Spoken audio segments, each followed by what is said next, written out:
పర్యావరణ పరిరక్షణ అందరి బాధ్యత అని ప్రజాపిత బ్రహ్మకుమారి ఈశ్వరీయ విద్యాలయ సభ్యులు పేర్కొన్నారు. పర్యావరణ దినోత్సవం సందర్భంగా శుక్రవారం వేములవాడ గ్రామీణ మండలం లింగంపల్లిలో మొక్కలు నాటారు. ఈ సందర్భంగా వారు మాట్లాడారు. పర్యావరణాన్ని రక్షించి భవిష్యత్ తరాలకు ఆరోగ్యకరమైన సమాజాన్ని అందించాల్సిన బాధ్యత ప్రతి ఒక్కరిపైన ఉందని అన్నారు. ఈ కార్యక్రమంలో తాజా మాజీ సర్పంచ్ సామ కవిత, తిరుపతి రెడ్డి, నళిని, రాజేశ్వరి, గ్రామ కార్యదర్శి ప్రేమ్, అగ్రికల్చర్ ఆఫీసర్ సందీప్ తదితరులు పాల్గొన్నారు.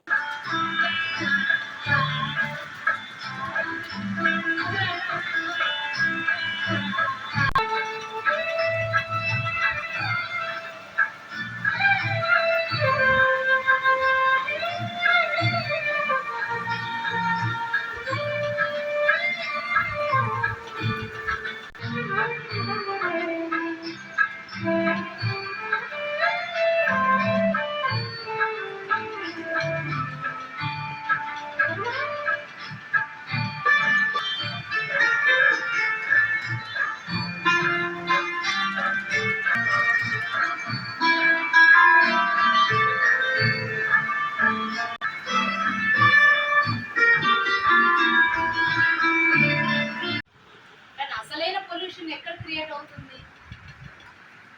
మన మనసు, మన యొక్క ఆలోచనలో ఉన్నటువంటి పొల్యూషన్ కదా. ఆలోచనలు పొల్యూషన్ ఏంటి అనుకోవచ్చు. ఎలా అయితే శబ్ద తరంగాలు కదా, ఎలాంటి వాయు తరంగాలు, వీటి మన ఆలోచన తరంగాలు మన నుండి వెలువడతాయి. ఈ ఆలోచన తరంగాలు మనం చేసేటువంటి ఆలోచన మనసులో నుంచి వెలువడేటువంటి అవి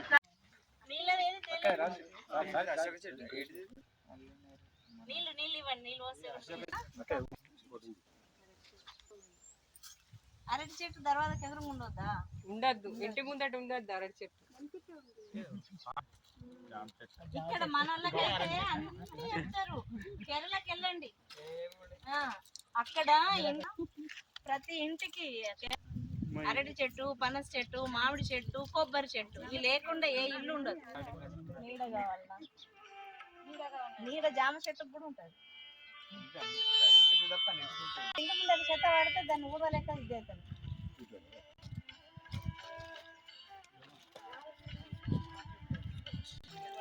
అది హెల్త్ కూడా మంచిది, దాని గాలి. కానీ చెట్టు అన్నారు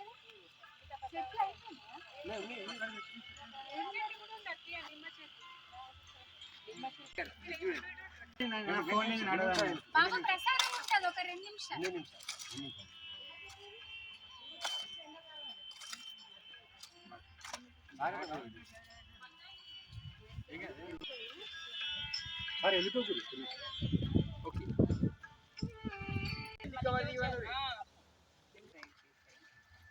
ఈ పూల చెట్లకు పనికి వస్తుందా ఈ ఎరువు?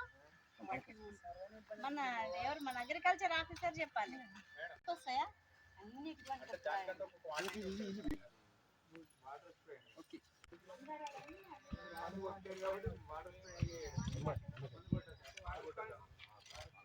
మేము ప్రజాపిత బ్రహ్మకుమారి ఈశ్వరీయ విశ్వవిద్యాలయం వేములవాడ నుండి ఇక్కడ లింగంపల్లిలో కూడా బ్రహ్మకుమారి పాఠశాల ఉంది.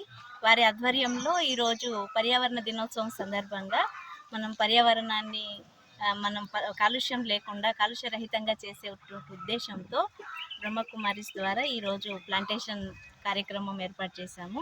మన సర్పంచ్ గారు, అగ్రికల్చర్ ఆఫీసర్, ఇక్కడ లోకల్ ప్రముఖులందరూ కూడా ఈ కార్యక్రమానికి అటెండ్ అయ్యారు. మనం ఎన్ని మొక్కలు నాటితే మనం అంత ఆరోగ్యంగా ఉంటాము, ఆ స్వచ్ఛమైన గాలిని మనం పీల్చగలుగుతాము, భావి తరాలకి మనము ఒక మంచి వాతావరణాన్ని అందించగలుగుతాము. కాబట్టి ప్రతి ఒక్కరు కూడా ఈరోజు మళ్ళీ అన్ని చోట్ల కూడా మొక్కలు నాటాలి అనేటువంటి శుభ సందేశాన్ని అందరికీ అందిస్తున్నాం.